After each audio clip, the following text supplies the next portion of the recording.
میں ناموں میں کچھ نہیں ہوتا تھا، لوگ اچھے نام بھی رکھتے تھے، برے نام بھی رکھتے تھے. تو ہم نے کہا کسی نے فرعون نام نہیں رکھا، شداد نام نہیں رکھا، شیطان نام نہیں رکھا، حامان نام نہیں رکھا، نمرود نام نہیں رکھا. یہ ابوبکر عمر ہی ملے تھے. یہ فالتو باتیں. تو بیان میں یہ کر رہا تھا کہ ایک طرف حضرت عمر کا مقتل ہے اور دوسری طرف حضرت علی کا مقتل یا حضرت حسین کا مقتل. ان دونوں کے فرق مراتب کو اور جگہوں کو دیکھیے. حضرت عمر رضی اللہ تعالیٰ عنہ کا مدفن کہاں ہے؟ کیا صاحب؟ حضور پاک صلی اللہ تعالیٰ علیہ وسلم کا روضہ پاک. روضہ پاک کے اندر عمر ہے. آج جب ہم حضور کو تلاش کرتے ہیں اور مدینے جاتے ہیں اور سلام پڑھتے ہیں تو اسی روضے میں حضرت عمر بھی ہیں. کیا ہوتا ہے یہاں کے جب اب تو زمانہ گزر گیا، نوابی ختم ہو گئی، اب تو صرف ایران کے صدقے پہ کام چل رہا ہے، امریکہ کے صدقے پہ کام چل رہا ہے. لیکن پہلے زمانے میں جب نوابی تھی تو یہاں سے جب کوئی بڑا آدمی مرتا تھا تو اس کے جنازے کو عراق لے جاتے تھے. کیوں؟ یہاں دفن کر دیں گے، نجات ہو جائے گی. ٹھیک کہتے ہو. بے شک گناہگار سے گناہگار آدمی کو اگر سیدنا حسین کا پڑوس مل جائے تو نجات کی توقع ہے.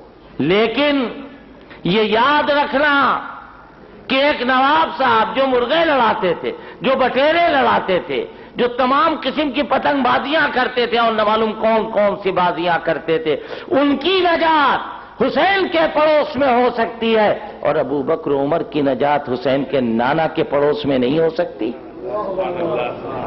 حضور کے پڑوس میں ان کی نجات نہیں ہو سکتی ہے. کیا مطلب ہے؟ یہ مقام، یہ مرتبہ ان حضرات کو حاصل. پھر تیسرا درجہ حضرت عثمان کا ہے. حضرت عمر شہید، حضرت عثمان شہید. تفصیلات میں نہ جاتے ہوئے صرف اتنا سمجھنا کہ حضرت عثمان وہ خوش نصیب صحابی جن کو حضور نے دعائیں دی، جن کو حضور نے دعائیں دی.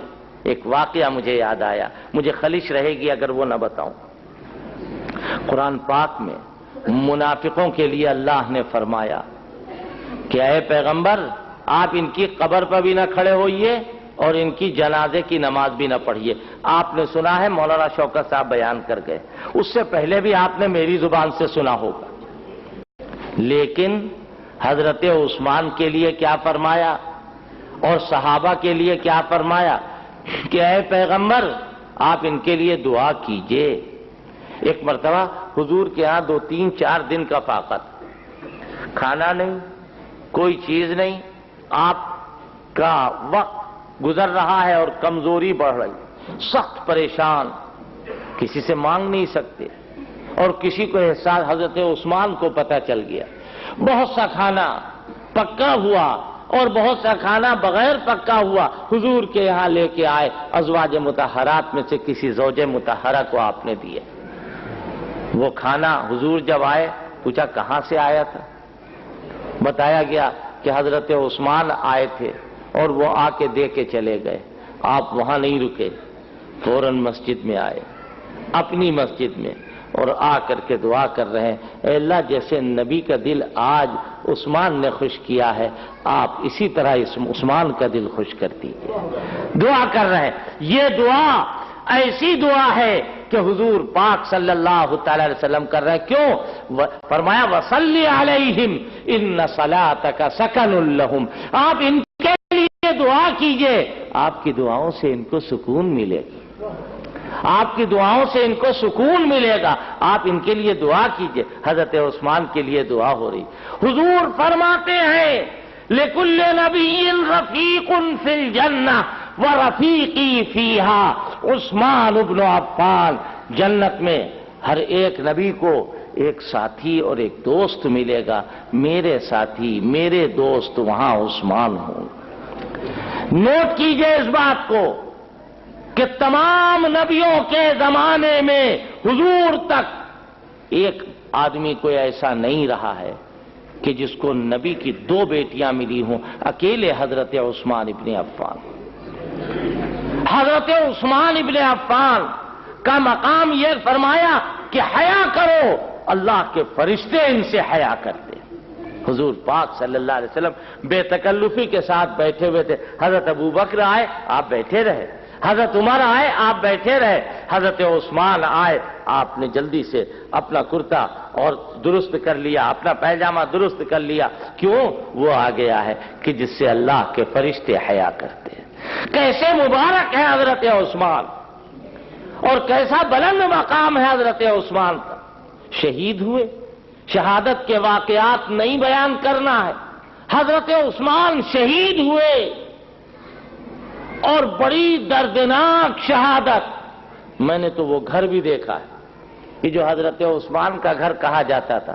سن 1976 میں جب پہلی مرتبہ گیا تو روضہ پاک سے بالکل قریب وہ مکان تھا جسے دارالخلافہ کہیے. حضرت عثمان اس میں ہیں, پہرا دے رہے ہیں حضرت حسن, حضرت حسین, عبداللہ ابن عمر, یہ صغار صحابہ جو اس وقت میں تھے تلواریں لیے کھڑے. حضرت عثمان اوپر شہید ہوئے, ہاتھ کٹے. سب سے پہلے دشمنوں نے ہاتھ پر حملہ کیا. پھر کیا کہا ان کی بیوی نے؟ ان ہاتھوں کو نہ کاٹو, ان ہاتھوں کو نہ کاٹو. ان ہاتھوں نے اللہ کے پیغمبر کے ہاتھ ہونے کا مرتبہ حاصل کیا ہے. حضور نے اپنا ہاتھ بتایا ہے. جب بیعت ہوئی تھی بیعت الرضوان تو ایک ہاتھ اپنے دوسرے ہاتھ پر رکھ کے آقا نے فرمایا تھا ہاذہی لعثمان. رسول اللہ نے اپنا ہاتھ عثمان کا ہاتھ بتایا. کہ جب قرآن عثمان اپنے ہاتھوں سے لکھیں گے تو یہ نہ کہنا کہ عثمان نے لکھا ہے, بلکہ یہ کہنا کہ رسول اللہ کے ہاتھوں سے لکھا گیا, رسول اللہ صلی اللہ علیہ وسلم کے ہاتھوں سے لکھا. حضرت عثمان وہ خوش نصیب صحابی ہیں کہ جنہوں نے تمام صحابہ جو اس وقت میں موجود تھے سب کی سند حاصل کی, سب کی سند حاصل کی. ایک مرتبہ حضرت عبداللہ ابن عمر یا انہی کے رتبے کے کوئی صحابی حضرت علی رضی اللہ تعالیٰ عنہ کے پاس تھے. حضرت علی سے پوچھا کہ لوگ عثمان کے بارے میں پوچھتے ہیں, میں کیا کہوں؟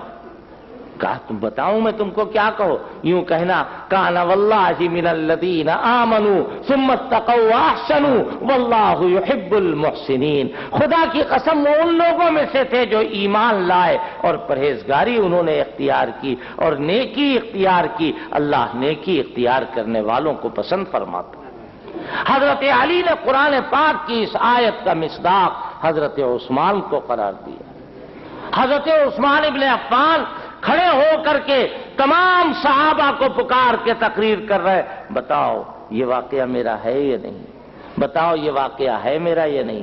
سب نے اقرار کیا. پھر بھی بلوائیوں نے حضرت عثمان کو دفن نہیں ہونے دیا اور حضرت علی کے پاس پہنچ گئے اور کیا کہہ رہے ہیں؟ ہم آپ کو خلیفہ مانتے ہیں, آپ بیعت کیجئے.